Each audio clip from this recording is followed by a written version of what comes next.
Tentang sedekah, nampak gayanya kita punya tazkirah kita hari ni kena fokus yang tu lah. Sebab nak kena bagi semangat. Kena bagi semangat. Bukan senang ni nak bersedekah. Sebab apa? Hari-hari orang datang minta sedekah. Kan? Tapi tak apa, insyaAllah. First kali muslimat yang dirahmati oleh Allah, sebenarnya saya nak bawa Ramadan dan taqwa. Sebab apa? Sesuai dengan satu ayat Al-Quran dalam surah Al-Baqarah 183. Memang Bismillahirrahmanirrahim. Alhamdulillahi Rabbil Alamin. Wassalatu wassalamu ala ashrafil anbiya wal mursalin. Wa ala alihi wa sahbihi ajma'in. Rabbi shrah li sadri wa yassir li amri. Wahlul uqdatan min lisani yafqahu qawli. Rabbi zidna ilman warzuqna fahman. Allahumma aftah alaina hikmataka wanshur alaina min khazaini rahmatika ya arhamar rahimin. Allahumma inna na'udzubika min ilmin la yanfa' wa min qalbin la yakhsha' wa min nafsin la tashba' wa min amalin la yurfa' wa min da'watin la yustajabu laha. Ya Allah, ya Tuhan kami, jauhkanlah kami daripada ilmu yang tidak manfaat. Jauhkanlah kami daripada hati yang tidak pernah khusyuk. Jauhkanlah kami daripada nafsu yang tidak pernah kenyang. Jauhkanlah kami daripada amalan yang tidak diterima-Mu, ya Allah. Jauhkanlah kami daripada doa yang tidak dimakbulkan, ya Allah. Allahumma baligh lana lailatul qadr warzuqna lailatul qadr. Ya Allah, sampaikan kami dalam lailatul qadr pada 10 malam terakhir dan rezekikan kami mendapat lailatul qadar, insyaAllah. Amin, amin ya rabbal alamin. Alhamdulillah.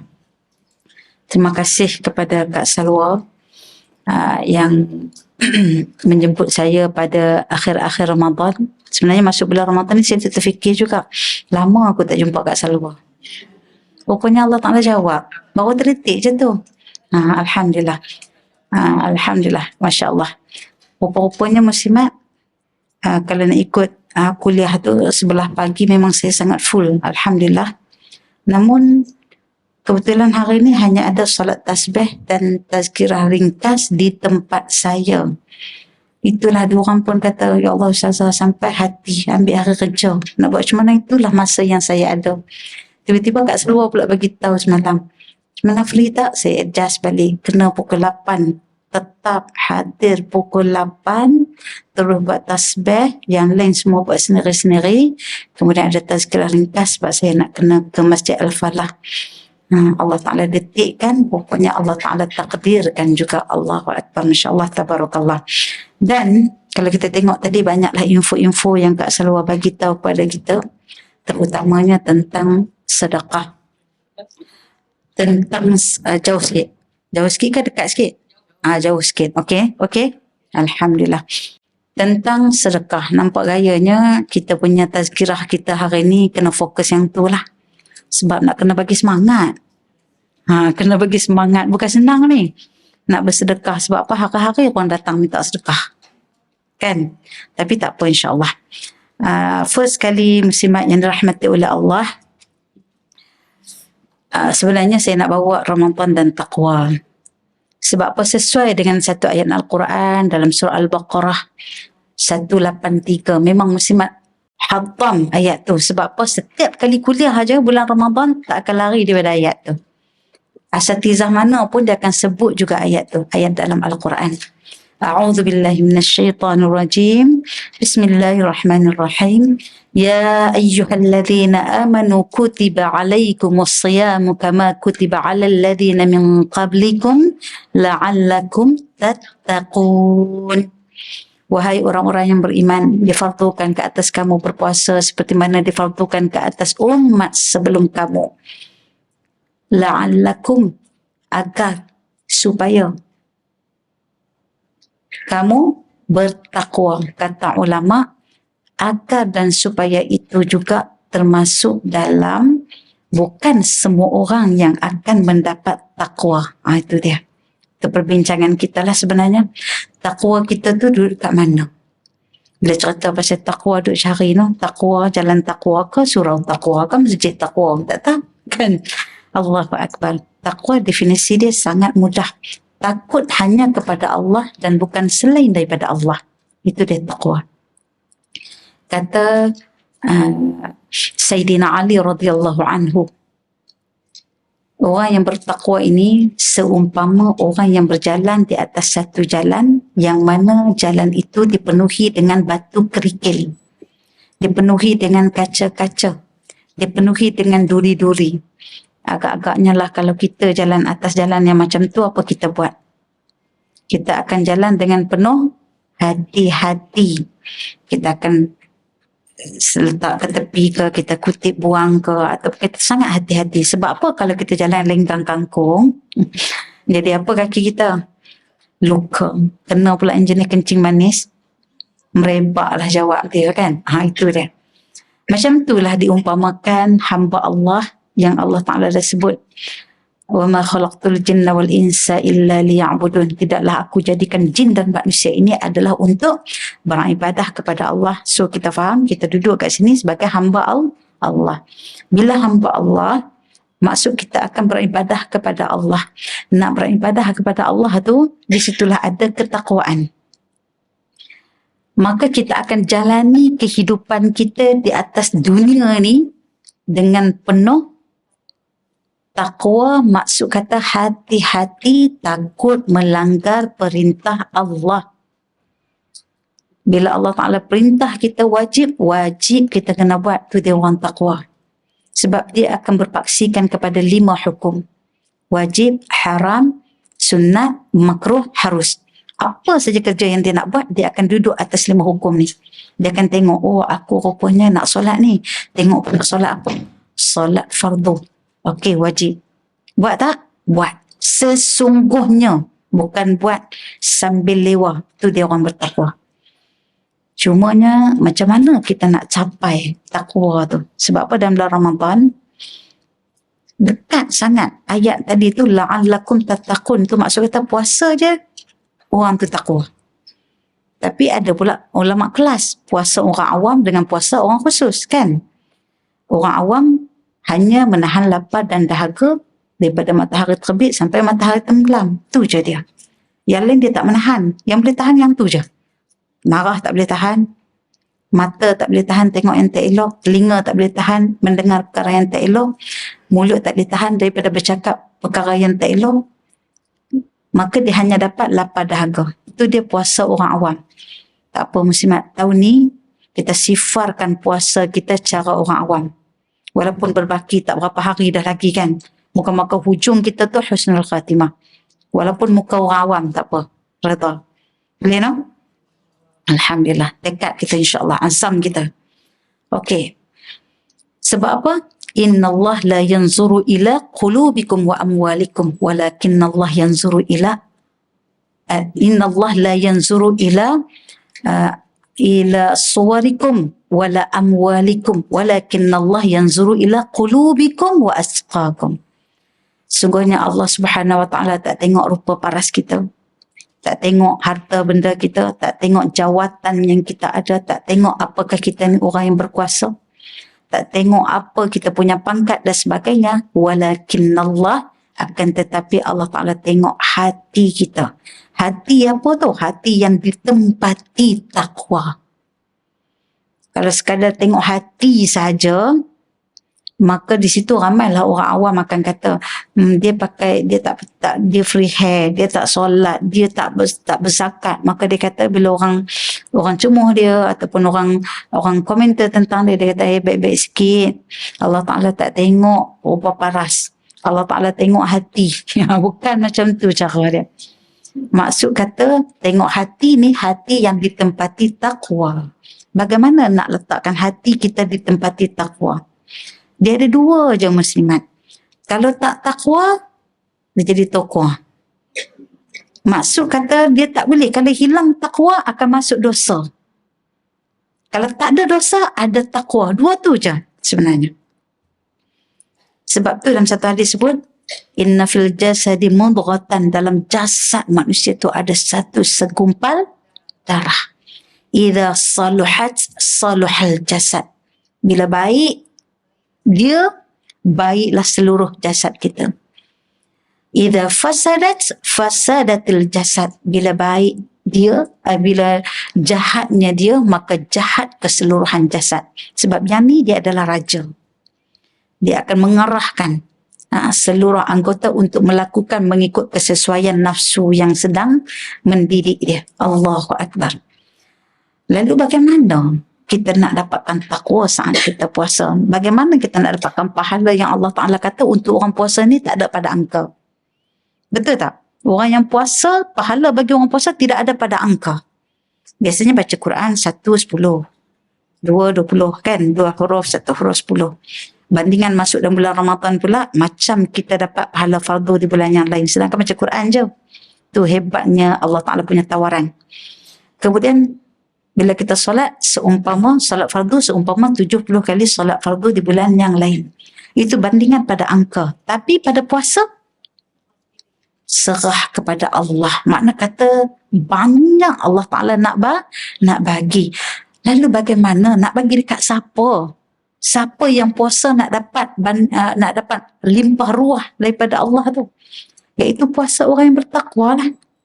Kata Nabi, iman wa ihtisaban. Man sama Ramadana iman wa ihtisaban, ghufira lahu ma taqaddama min dhanbih. Siapa yang puasa dengan penuh keimanan, dengan penuh pengharapan, dengan penuh keikhlasan, dengan penuh keyakinan, maka Allah Ta'ala akan ampunkan dosa. Inilah dia salah satu ciri orang bertakwa. Sekali lagi saya tanya, nak mai ikut mana takwa tu? Sudah. Terkedu ke? Duk terfikir ke? Macam mana nak datang takwa? Kita nak jumpa takwa. Pertama sekali, takwa ini akan datang melalui ilmu. Innama yakhshallaha min ibadihil ulama. Sesungguhnya orang yang paling takut, iaitu orang takwa ni, daripada hamba-hamba Allah adalah para alim ulama. Sudah ustazah jenuh nak belikan, nak bagi jadi ulama ni bukan senang. Kan? Allahu Akbar. Itu yang khususnya. Yang umumnya, siapa nak jadi orang takwa kena ada ilmu. Itu je. Dia punya jawapan dia. Ilmu apa Mas Mat? Masakan ke? Jahitan ke? Bulan Ramadan kan ilmu ni paling famous dua-dua ni. Siapa yang ada ilmu ni untung ni masuk bulan Ramadan ni. Tak menang tangan. Habis Ramadan, terlantar. Letih. Allahu Akbar. Tapi takwa tak datang daripada ilmu tersebut. Tetapi kalau orang yang menjahit, orang yang memasak, dia ada ilmu ni, maka jahitannya jahitan orang yang bertakwa. Masakannya, hasil air tangannya hasil air tangan orang yang bertakwa. Ilmu apa tu? Ilmu fardu ain. Sebab melalui ilmu fardu ain, kita akan ma'rifatullah, kenal Allah. Bila kenal Allah, mesti cinta. Bila cinta, mesti ada taat. Bila taat, akan datang gemarnya beramal ibadah. Itu takwa yang kedua. Bila dah kenal, dah tahu dah hukum hakam dia, kita kenal Allah melalui rukun iman. Lepas tu Allah Ta'ala minta pula bukti. Mana dia kata kenal, kata cinta, mana dia bukti. Maka orang takwa ni cepat-cepat dia akan sedar. Oh, pasti nak beri bukti. Apa bukti dia? Melalui amal ibadah. Dan amal ibadah tu pula muslimat bukan main paksa-paksa. Mesti dengan rasa gemar. Itu. Tapi nak rasa gemar tu kena paksa dulu. Nak rasa seronok buat amal ibadah tu kena mujahadah dulu. Seronok solat. Senang tak? Nak rasa seronok solat. Allahu Akbar. Bebannya Masya Allah. Tabarakallah. Kan? Dah habis solat zuhur, masuk asar. Masuk pula dah. Kan? Masih rasa satu bebanan. Tapi insya-Allah yang wajib kita settle solat 5 waktu. Ini dia punya indikator kita dalam KPI Ramadan yang terakhir ni. 4 perkara ni Nabi bersungguh-sungguh buat. Pertama, solat, banyakkan solat qiyamul lail, tahajud, solat-solat sunat rawatib dan sebagainya. Kan? Ada lagi yang kedua, apa lagi? Yang kedua, tilawatul Quran. Yang ketiga, zikir dan doa, banyak-banyak berselawat. Yang keempat adalah bersedekah. Nanti kita masuk ke sedekah tu dia agak panjang sikit. Sebab dia macam literal lah juga. Kan lebih kurang macam tu. Okey, kita tengok bab solat muslimat. Ustazah, saya 5 waktu settle. Salat ala waqtiha insya-Allah. 10 hingga 15 minit pertama orang azan, asalkan azan je saya duduk atas jadah. Asal dah duduk atas jadah lah mesti orang azan. Itulah saya. Macam itulah kan. Alhamdulillah, syukur sangat. Seronok kan? Okey. Lagi apa lagi nak kena tambah ni Ustazah? Ni 10 terakhir ni. Sebelum ni dia buat sikit-sikit. Salat rawatib, salat sunat yang mengiringi salat fardu 12 rakaat itu. 2 sebelum salat subuh, 2 rakaat sebelum zuhur, 2 rakaat selepas zuhur, 2 rakaat sebelum asar, 2 rakaat selepas maghrib, 2 rakaat selepas isya. Dapatlah 12 rakaat di situ. Siapa yang lazim ni maksudnya mewajibkan kebiasaan ke atas diri dia, istiqamah duk buat solat sunat rawatib ini muslimat, dalam hadis buniyallahu lahu baitan fil jannah, Allah Ta'ala bina satu rumah di dalam syurga kepada dia, khusus kepada orang yang rajin buat solat sunat rawatib. Tapi kena lazim lah, kena istiqamah lah. Ni mula tak mana ni? Mula kat mana? Mula dekat 10 terakhir ni.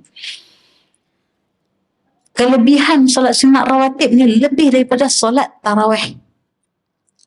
Jadi muslimat rugi kalau buat solat isya, lepas isya tak buat solat sunat selepas isya. Sebab apa? Nak prepare lutut. Nak solat tarawih nanti 20 rakaat, kat sini 20 ke 8? 20, Masya Allah, tabarakallah. Alfu mubarak wa ajmalut tahani. Masya Allah, tabarakallah. Tapi rugilah kalau kita tak buat solat sunat. Ba'diyah, qabliyah. Allahu Akbar. Itu solat tampalan kepada kekurangan pada solat fardu kita. Dalam satu hadis qudsi ada kelebihan disebut tentang orang yang buat solat lazim diri dia untuk buat solat sunat tarawih. Yang pertama, Allah Subhanahu Wa Taala mengiktiraf orang buat solat fardu itu sebagai orang yang nak dekat dengan Allah. Tetapi orang yang selepas solat fardu dia buat solat sunat rawatib ini, qabliyah ba'diyah ini, orang tadi bukan sekadar dekat tetapi nak akrab, rapat dengan Allah. Allah Ta'ala iktiraf jadi awliya illah, kekasih-kekasih Allah, ahibba illah. Allahu Akbar. Itu tanda cinta. Sebab sunat kan? Nabi, diceritakan dalam kitab Tanwir Al-Masalik, Nabi SAW tak pernah tinggal solat sunat rawatib. Nabi akan lakukan, kalau terlupa, tertinggal akan qada. Sampai macam tu sekali. Allahu Akbar. Yang kedua, orang yang lazim istiqamah buat solat sunat rawatib ini, Allah Subhanahu Wa Taala istihar perang kepada orang yang cari pasai dengan dia, yang bermusuh dengan dia. Contohlah kita kan rajin buat solat sunat rawatib, orang cari pasai dengan kita, Allah Ta'ala istihar perang dengan dia. Jangan pula kita bagi tahu, kau jangan main dengan aku. Aku ni rajin buat solat sunat rawatib ni, kau jangan. Jangan, tak payah bagi tahu pun. Allah Ta'ala turut memusuhi orang yang memusuhi kita. Dan kita kena hati-hati. Bila kita memusuhi orang yang rajin buat solat sunat rawatib ni, Allah Ta'ala istihar perang dengan kita. Allahu Akbar.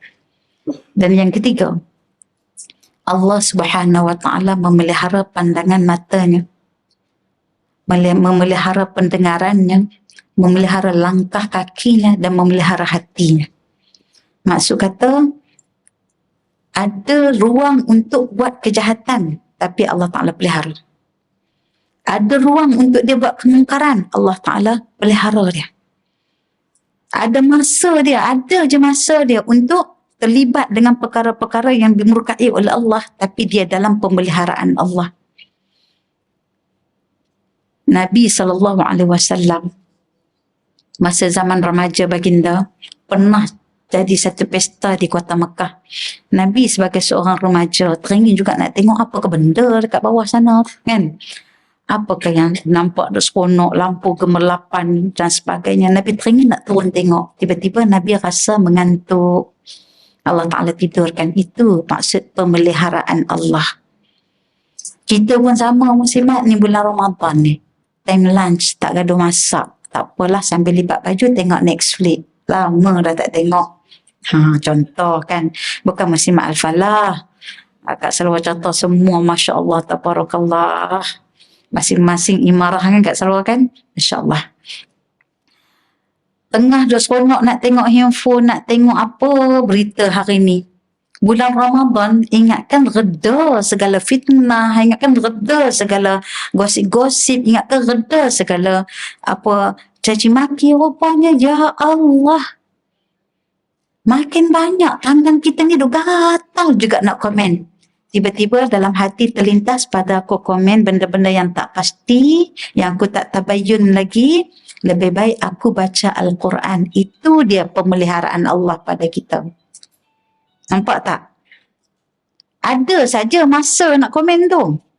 Ada saja masa nak berwhatsapp dengan sahabat, nak gosip-gosip tentang orang lain. Ada saja. Tapi tiba-tiba lintasan yang lain pada aku sibuk hal orang lain, lebih baik aku berwuduk, aku solat. Itu dia pemeliharaan Allah.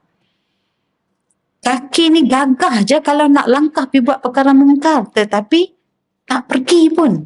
Itu dia pemeliharaan Allah bagi orang yang buat solat sunat rawatib. Kalau yang ada solat fardu yang pernah ditinggalkan, kan, pernah tinggal dengan sengaja. Kalau sengaja ni dalam kitab Tanwir Al-Masalik wajib disegerakan. Inilah masa dia. 10 hari terakhir. Mana nak tahu kita buat satu dalam bulan Ramadan walaupun status dia qada, tapi status lagi dia adalah solat fardu. Solat fardu dalam bulan Ramadan bersamaan dengan 70 kali solat fardu di bulan yang lain. Tiba-tiba duk qada sampai ke dalam Lailatul Qadar. Dapat Lailatul Qadar. Pahalanya seperti 1000 bulan seumpama dengan 83 tahun. Agak-agak nak hidup lagi tak kita 83 tahun akan datang? Tak hidup dah.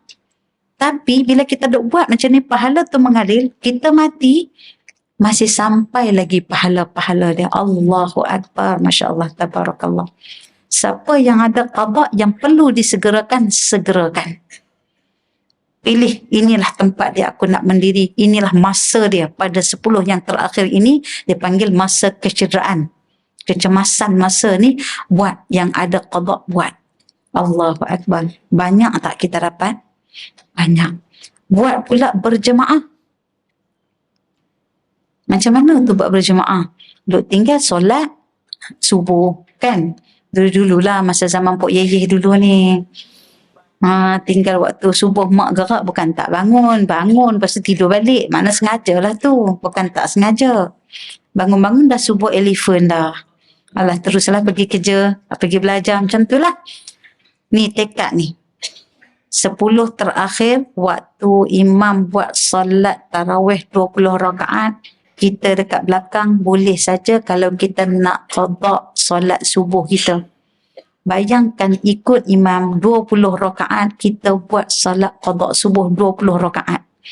Berjemaah dengan pahala tak tahu nak cerita lah banyak mana. Allahu Akbar.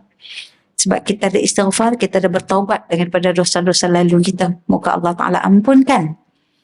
Kemudian, waktu kita nak baca doa qunut, kan? Mungkin Ustaz lain dah pesan, cuma saya ingatkan lagi lah. Doa qunut bukan sepanjang tu. Ada yang tanya Ustazah, kantui lah saya nanti baca doa qunut, satu angkat tangan, lepas tu baca doa panjang, imam dah sujud. Doa qunut ni muslimat, sifat dia sunat ab'ad. Okey. Kemudian angkat tangan tu sunat hay'ah, tak angkat pun tak apa. Nak baca dia pula macam mana? Baca dia pula yang paling ringkas dan simple, tapi ada dalam 3 rukun doa. Pertama, buat pengakuan astaghfirullah. Ni contoh ayat dia. Astaghfirullah. Yang kedua, al-azim, pujian kepada Allah. Yang ketiga, wa sallallahu ala sayyidina Muhammad wa ala alihi wa sahbihi wa baraka wa sallam. Selesai. Selawat kepada baginda sallallahu alaihi wasallam. Simple doa qunut kita, tapi masih ada dalam 3 rukun doa tu. Pengakuan, pengagungan, selawat kepada baginda sallallahu alaihi wasallam. Siapa pun tak tahu kita duk buat solat qada subuh. Kalau kita buat 10 malam, berapa dah kita dah bayar? Allahu Akbar. Moga-moga Allah Ta'ala hadiahkan juga fadilat solat sunat tarawih. InsyaAllah. Kalau kita mati pun Allah Ta'ala tak tanya, banyak mana kamu buat solat sunat? Tak tanya. Allah Ta'ala tanya yang wajib itu. InsyaAllah. Boleh gitu. InsyaAllah. Okey, seterusnya. Tilawatul Quran. Tak dapat kita nafikan. Perbanyakkan membaca Al-Quran. Iaitu dengan 1 huruf bandingannya 10. Masuk bulan Ramadan, perbuatan membaca Al-Quran itu, amalan baca Al-Quran itu adalah sunnat. Tapi pahalanya seperti pahala fardu. Perbanyakkan. Di sudut apa muslimat? Kalau kita perbanyakkan tilawah di sudut gandaan pahala tu kita akan dapat. Percambahkan. Kak Salwa kata semenjak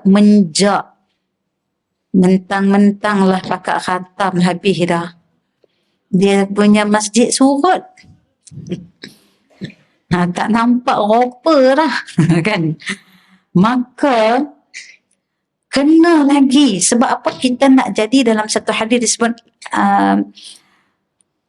al-murtahal wal-murtahil. Orang yang baca Al-Quran kemudian dia ulang lagi. Kita nak jadi macam tu.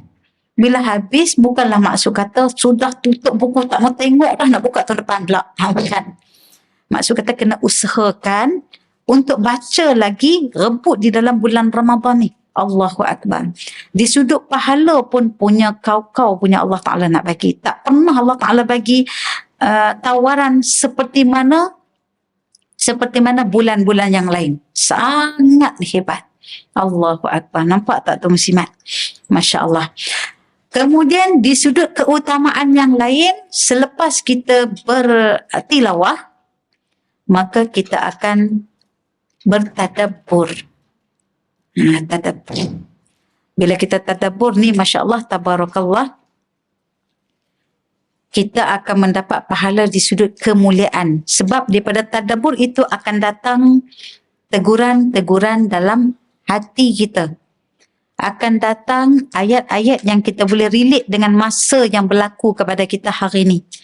Dan menambahkan keinsafan kita, menambahkan ketakwaan kita kepada Allah Subhanahu wa Ta'ala. Nampak tak? 2 perkara ni kita kena bersama-sama. Datang dalam bentuk grouping pun tak apa muslimat. Sebab nak belajar seorang-seorang kan sesat nanti tadabbur. Kan? Nak kena tafsir dulu, nak tadabbur seorang-seorang kan nanti ke mana-mana hala. Buat grup lagi, duduk imarahkan masjid dengan sahabat-sahabat yang lain, tadabbur pula, sesi tadabbur. Sambil baca, sambil tadabbur. Macam tu. Tilawah pun dapat, tadabbur pun dah dapat, insya-Allah.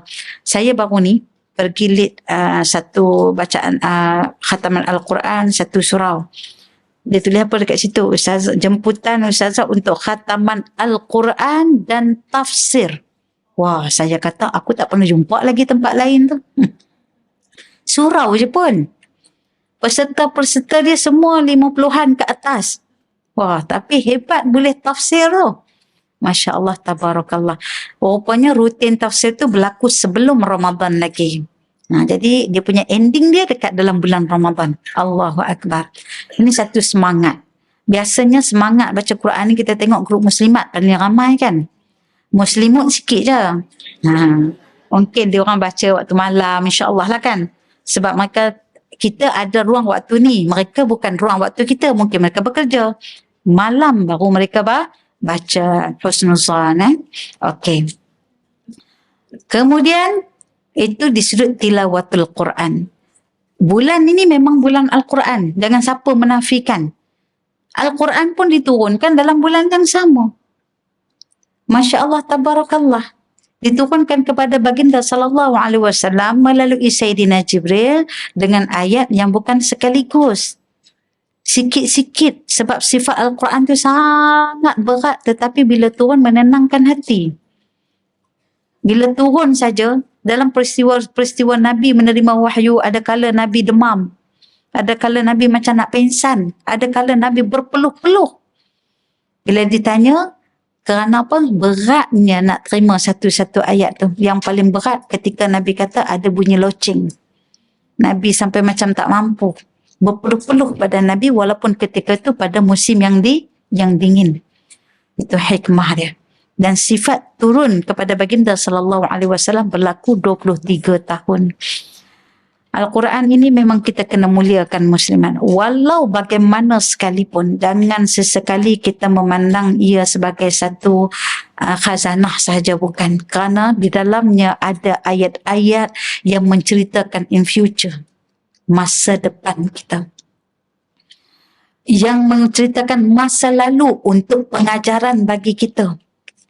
Yang menceritakan masa kini untuk apa yang kita kena buat.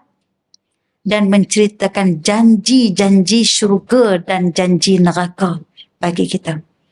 Tengah buntu duk cari jalan nak jadi orang bertakwa macam mana, buka Al-Quran. Buntu nak buat keputusan apa-apa, buka cari dalam Al-Quran. Buntu kerana stres, tekanan, depression dan sebagainya, cari dalam Al-Quran.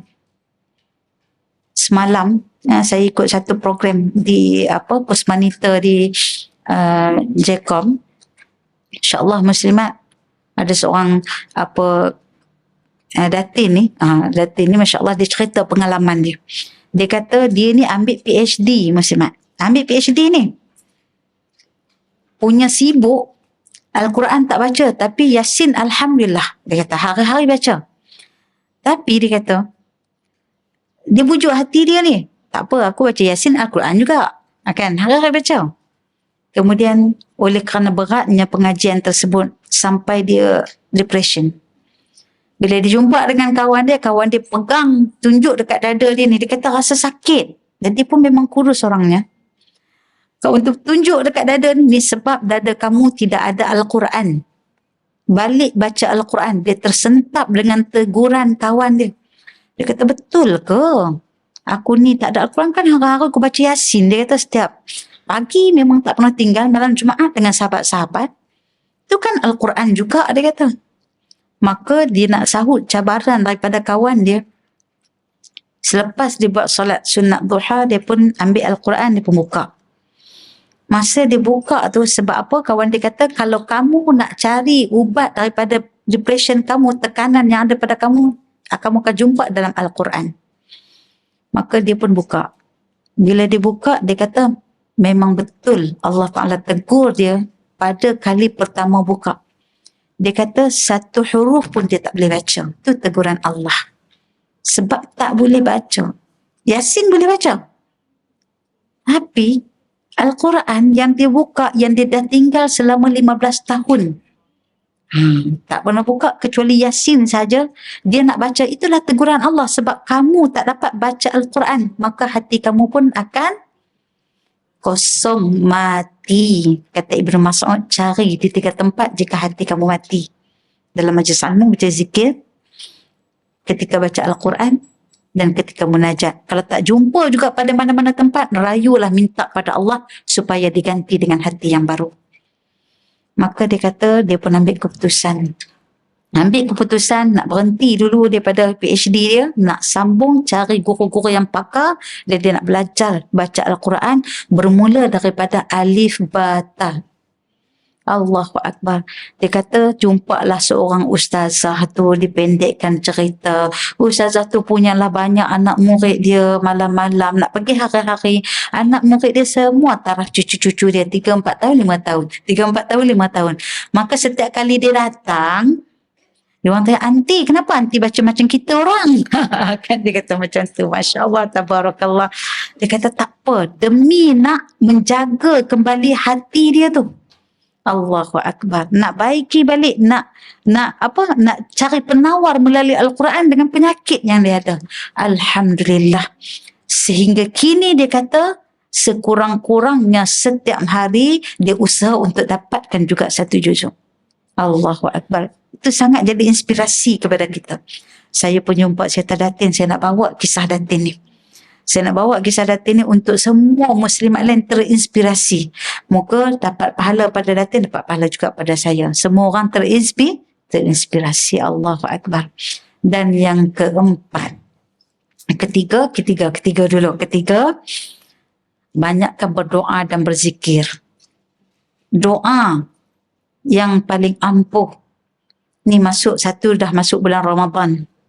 Yang kedua, kita sebagai hamba Allah, nama ibu pula kan, nama bapa pula insya-Allah.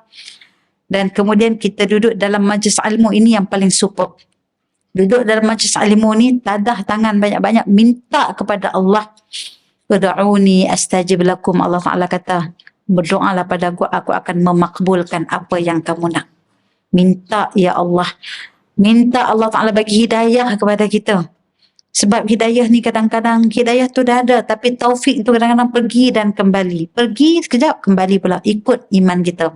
Yazid wa yanqus. Ada kadang-kadang tambah, ada kadang-kadang kurang.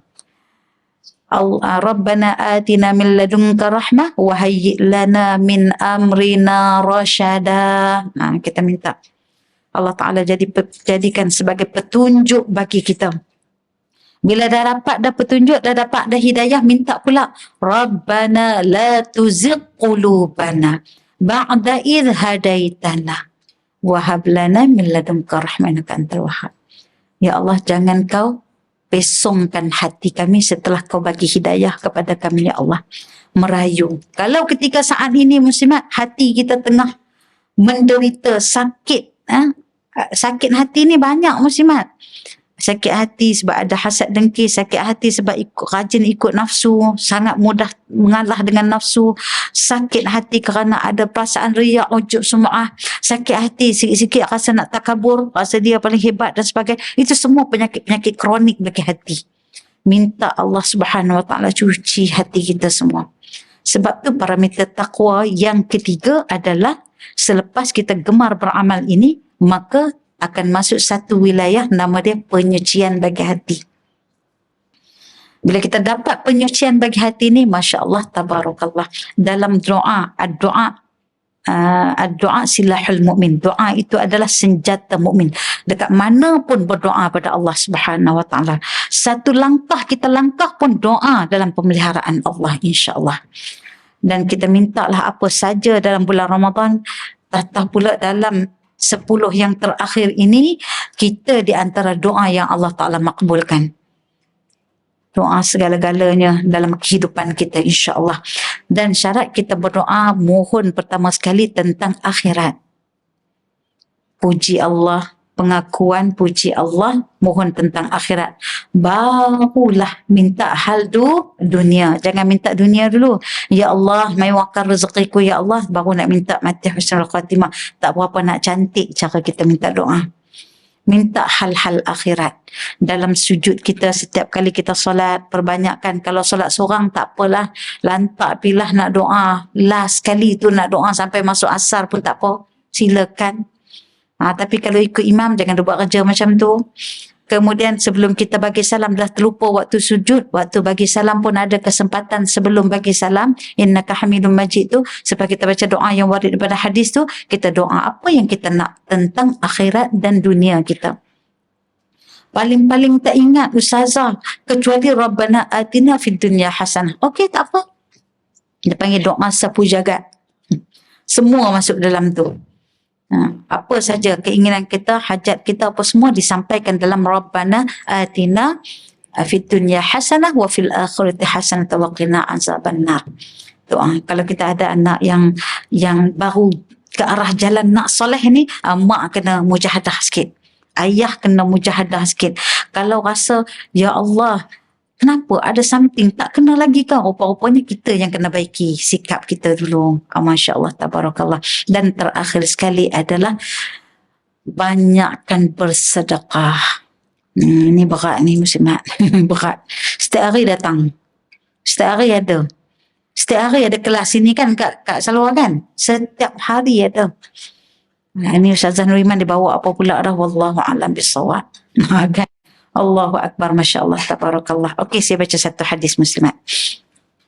An Asma'a radhiyallahu anha qalat qala Rasulullah sallallahu alaihi wasallam anfiqi wa la tuhsi fayuhsi Allahu alayki wa la tu'i fayu'i Allahu alayki irdiqi mastata'ti muttafaqun alaihi kadza fil mushkah. Muslimat, Rasulullah pesan khusus kepada Sayyidatina Asma radhiyallahu anha, macam pesan dekat kita. Kena anggap macam pesan dekat kita nah. Okey. Sayyidatina Asma radhiyallahu anha berkata bahawa Rasulullah sallallahu alaihi wasallam bersabda, teruslah menginfakkan hartamu, janganlah kamu berkira-kira. Bukan maksud berkira-kira ni dia ambil ke kereta, tak. Berkira-kira tu maksud kata kita ada perkiraan pada harta yang kita nak infakkan. Nanti saya akan terang macam mana. Maka jika kamu berkira-kira, maka Allah Ta'ala pun akan berkira-kira dengan kamu. Berkira-kira Allah kepada kamu tu dalam memberi pemberian kepada kamu. Dan jangan kamu simpan. Jangan kamu simpan, maka Allah juga akan simpan untuk tidak memberi kepada kamu. Infakkanlah sebanyak mana yang kamu mampu. Allahu Akbar. Dalam kitab Mishkat, muttafaqun alaih. Kata Sayyidatina Asma ni adalah kakak kepada Sayyidatina Aisyah radhiyallahu anha. Dua orang ni ikon sedekah paling famous waktu tu. Paling rajin. Tapi cara mereka berbeza. Sayyidatina Asma bersedekah bila datang saja nikmat Allah kepadanya, dia akan terus bagi kepada orang. Sayyidatina Aisyah pula, bila ada nikmat yang datang kepadanya, dia akan kumpul dulu bagi banyak, baru dia bagi. Baru dia infak. Itu cara, kita nak pilih mana satu cara pun tak ada masalah. Okey? Cumanya, saya terfikir, kenapa Sayyidatina Asma, dia punya kaedah sedekah dia begitu? Dapat bagi. Rupanya baru hari ni saya jumpa hadis ni, di mana Rasulullah sallallahu alaihi wasallam pesan kepada Sayyidatina Asma secara khusus. Rupanya bukan hanya kepada Sayyidatina Asma saja Nabi pesan. Nabi pesan juga kepada suami kepada Sayyidatina Asma radhiyallahu anha, iaitu Zubair ibn Awam. Sayyidina Zubair ibn Awam. Masa mereka berkahwin muslimat, ni tokoh-tokoh usahawan ni. Tokoh-tokoh founder zaman Nabi ni. Masa berkahwin mereka ni bukan daripada orang yang senang. Zubair ibn Awam masa tu duk cuci jaga kuda orang, jaga kandang kuda. Orang yang biasa-biasa sahaja. Tapi ala kulli hal, masya-Allah, tabarakallah, atas semangat usahawan yang ada dalam diri Sayyidina Zubair, maka dia jadi orang yang paling dermawan pada zaman baginda sallallahu alaihi wasallam, di antara orang yang paling dermawan. Ada lagi Sayyidina Osman, Sayyidina Abu Bakar, Sayyidina Umar dan sahabat-sahabat yang lain yang kita tak dapat nafikan. Maka Rasulullah sallallahu alaihi wasallam bersabda kepada Sayyidatina Asma, kalau muslimat perasan tadi, kalau kata kamu jangan berkira, sampai saja, seolah-olah sampai saja bagi. Okey, kita tengok di sini. Rasulullah sallallahu alaihi wasallam memberi galakan untuk menambahkan infak dalam beberapa cara. Muslimat tengok lah. Ada cara kita nak berinfak. Pertama, baginda mengarahkan secara jelas nyata dalam hadis ni untuk bersungguh-sungguh menginfakkan harta. Khususnya kalau kita tengok dalam bulan Ramadan 10 yang terakhir. Dalam hadis yang lain, dalam riwayat yang lain, Nabi ni adalah orang yang paling dermawan. Nabi ni adalah dermawan. Bila masuk saja bulan Ramadan 10 yang terakhir akan menambah kedermawan Nabi. Masya Allah, tabarakallah. Maksud kata Rasulullah sungguh-sungguh melakukan kebaikan termasuk dalam soal sedekah. Okey. Kemudian infak yang disukai ialah yang bertepatan dengan tuntutan syarak. Itu yang kedua. Yang kita bagi tepat dengan tuntutan syarak. Maksud kata kita bagi orang tu guna untuk jalan Allah. Macam Kak Sawa kata tadi, bagi untuk Palestin, kan, bagi untuk bangunan masjid, bagi untuk kebaikan di jalan Allah, itulah infak kita yang paling tepat. Tapi kalau kita infak, kita tahu dah dia ni kalau ambil duit kita, dia akan ambil duit kita tu, dia akan buat maksiat. Itu tak boleh. Bahkan infak tadi tu yang kita tahu, yang kita tak tahu tak cerita lah, yang kita tahu bahkan akan jadi balak semula kepada kita. Macam kita menyokong dia. Dia buat maksiat, dia buat mungkar. Lepas tu dia publikkan. Tiba-tiba kita pergi pula infak kepada dia. Allahu Akbar, Masya Allah, tabarakallah. Kemudian, menginfakkan sesuatu yang bertentangan dengan syariat tidak mendatangkan pahala, bahkan mendapat bala. Kemudian Rasulullah sallallahu alaihi wasallam melarang daripada berkira-kira dalam menginfakkan harta yang merupakan penekanan terhadap arahan sebelumnya. Di sini ulama maksudkan apa yang dimaksudkan dengan berkira-kira ni, Mas Imat. Okey, yang pertama,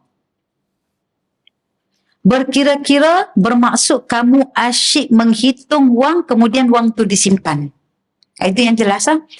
Balik rumah, buka peti besi, keluarkan duit, bilang, simpan. Ada lagi. Alhamdulillah, simpan balik. Ini bulan Ramadan ni, 10 terakhir ni, orang duk suruh infak, dia sibuk bilang. Dia sibuk kira kan. Kira betul simpan. Kira lagi baru simpan. Okey. Kemudian, maksudnya ialah jika kamu hitung-hitungkan dan kamu simpan, maka pemberian Allah kepada kamu pun akan dikurangkan. Duk simpan, duk kira, orang buat announcement, ada sedekah infak, siapa yang nak bagi 10 terakhir ni apa semua, dengar saja. Tapi tak buat. Maka Allah Ta'ala pun akan berkira-kira untuk memberi pemberian kepada kamu. Sebagaimana kamu lakukan kepada orang lain, begitulah demikian Allah Ta'ala lakukan kepada kamu. Kata ulama, maksud yang kedua, jangan menghitung dalam memberi kepada fakir dan miskin agar kamu akan mendapat balasan dan pahala daripada Allah Subhanahu Wa Ta'ala. Yang ni macam terkenal jugalah batang hidung kita kan. Nak bagi, bila ada seruan untuk infak, kita pun buka wallet, ada kecil dengan besar. Kan? Kita pun pilih yang kecil. Susahlah nak jumpa orang pilih yang besar kan. Okey, ataupun buka wallet ada besar saja. Macam mana ni? Dah gelabah dah. Kentar dah tangan nak ambil ni. Allahu Akbar, pejam mata ni. Dah bubar dah. Dia teringat seminggu dia bagi. Seminggu dia teringat lagi. Ya Allah, aku bagi tu. Tak apalah, 50. Tak apalah. Tak apa dah. Dia pujuk hati ni. Dia pujuk hati. Nak suruh reda tu bukan senang. Allahu Akbar, Masya Allah, tabarakallah. Dan jangan kamu menyimpan harta kamu jika kamu tidak menginfak harta itu di jalan Allah. Sebaliknya menyimpan dalam milik kamu, maka Allah Ta'ala akan menahan penambah kurniaan. Kurniaan ni muslimat bukan yang kita minta tau. Bukan yang kita pun, ya Allah aku nak gini-gini. Itu bukan dia. Kurniaan ini Allah Ta'ala bagi apa yang kita tak minta pun. Contoh kita minta benda lain, Allah Ta'ala bagi benda lain. Itu panggil kurniaan. Tiba-tiba sihat je. Betul? Orang lain bayar kita dah terlantar lah. Macam tu. Tapi kita sihat. Boleh lagi solat dengan mudah. Boleh lagi buat kebaikan yang lain. Itu kurniaan Allah. Acik-acik sihat sangat ni kenapa? Nampak macam ya Allah kan daripada tahun lepas hari tahun ni lagi sihat. Itulah kurniaan Allah. Masya Allah, tabarakallah. Yang kita tak minta. Okey, ihsan. Ihsan tu kasih sayang Allah. Senang nak dapat kasih sayang Allah. Allah bila dah sayang ni, kita buat kebaikan, kita buat amalan, artinya kita selangkah mendekati Allah, Allah lagi berlari mendekati kita. Itu panggil kasih sayang Allah, ihsan Allah. Dan juga pemberiannya kepada kamu. Bila kita orang yang bersedekah ni, pertama dapat rahmat, pertama dapat kurniaan tu rahmat, kedua ihsan, ketiga pemberian Allah. Pemberian Allah tu, ud'uni astajib lakum. Kamu doa kepada aku, mintalah apa saja, maka Allah Ta'ala akan makbulkan. Itu hikmah hebatnya orang yang berinfak yang tidak berkira-kira. Itu dia. Maka Rasulullah sallallahu alaihi wasallam memberi satu saranan ataupun motivasi kepada kita.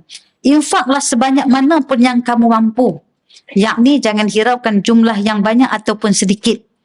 Buka wallet ada banyak, bagi banyak. Macam tu lah kan.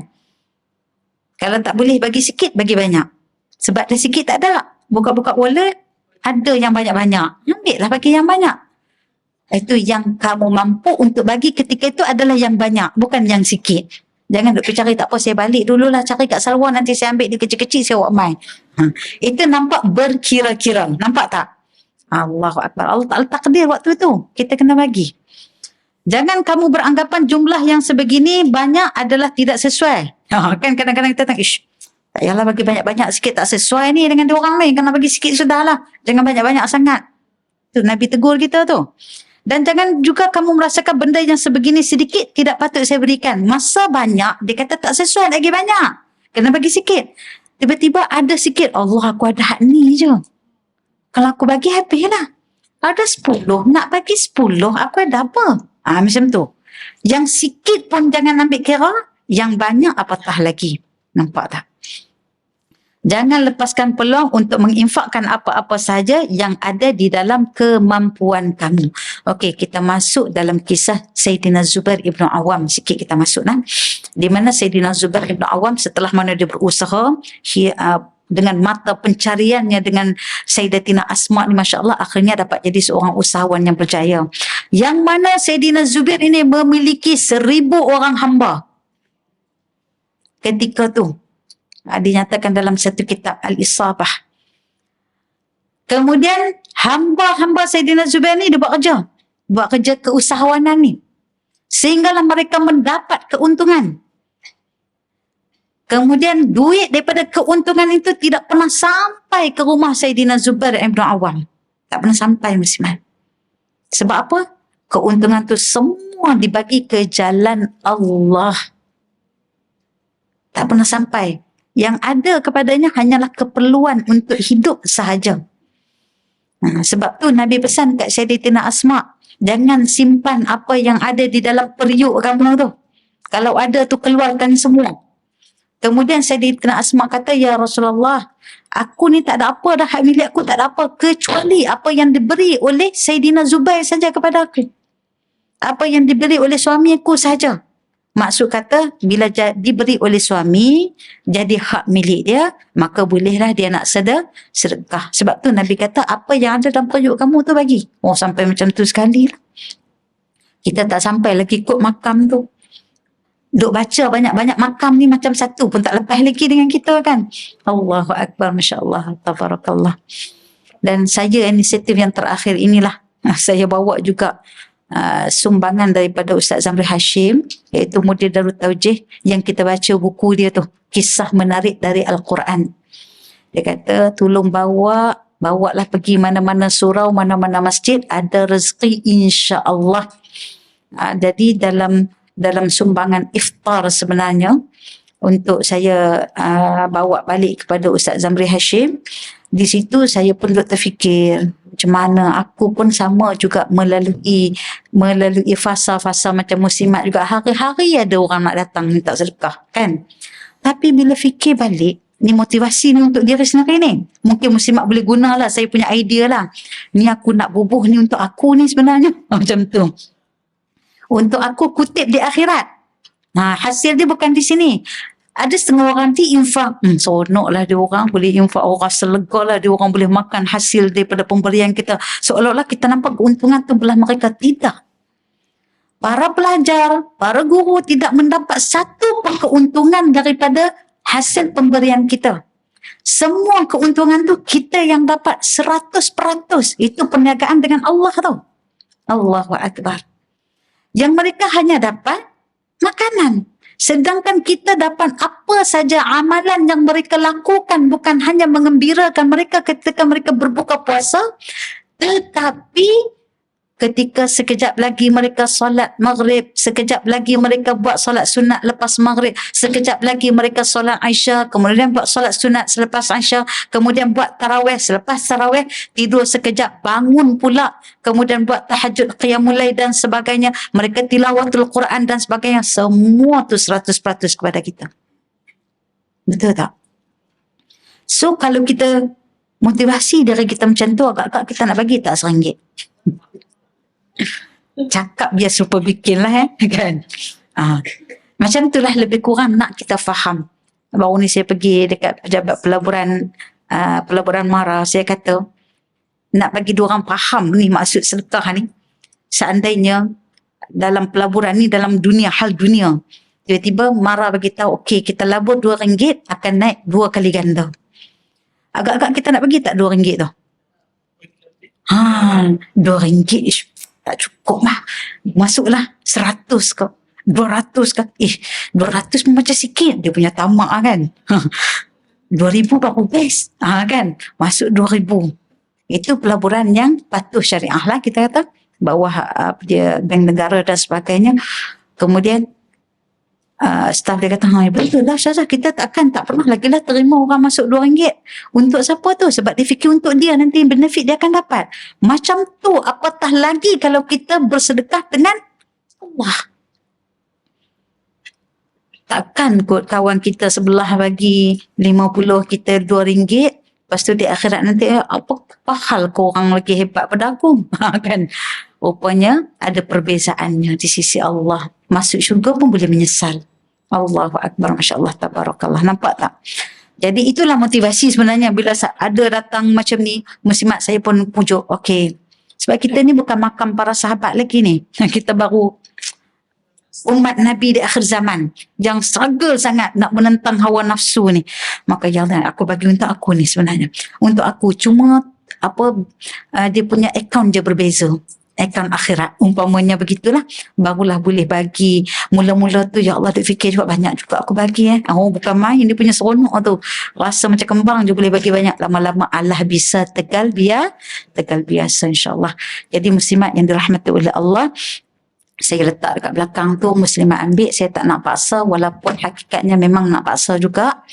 Tak boleh bagi sikit, bagi banyak. Nak bagi sama rata dengan sekat salwa Palestin dan masjid dan sebagainya, elok bagi macam tu, insya-Allah. Moga-moga Allah Taala pandang usaha kita pada hari-hari yang terakhir ini.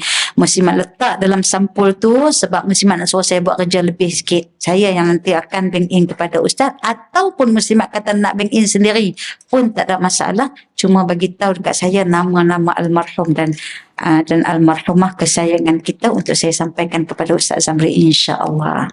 Akhir kalam, wabillahi taufiq wal hidayah. Wassalamualaikum warahmatullahi wabarakatuh.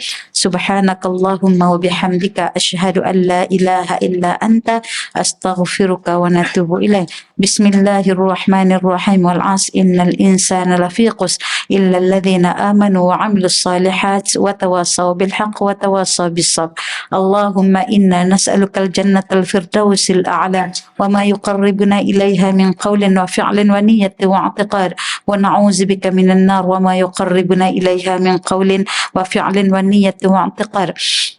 اللهم إنك عفو كريم تحب العفو فاعف عنا وعن والدينا وعن مشائخنا وعن جميع المسلمين والمسلمات والمؤمنين والمؤمنات الأحياء منهم والأموات.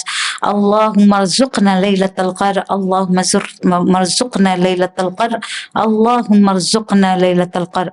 وصلى الله على سيدنا محمد وعلى آله وصحبه وبارك وسلم والحمد لله رب العالمين. تقبل الله منكم منا ومنكم، تقبل يا كريم.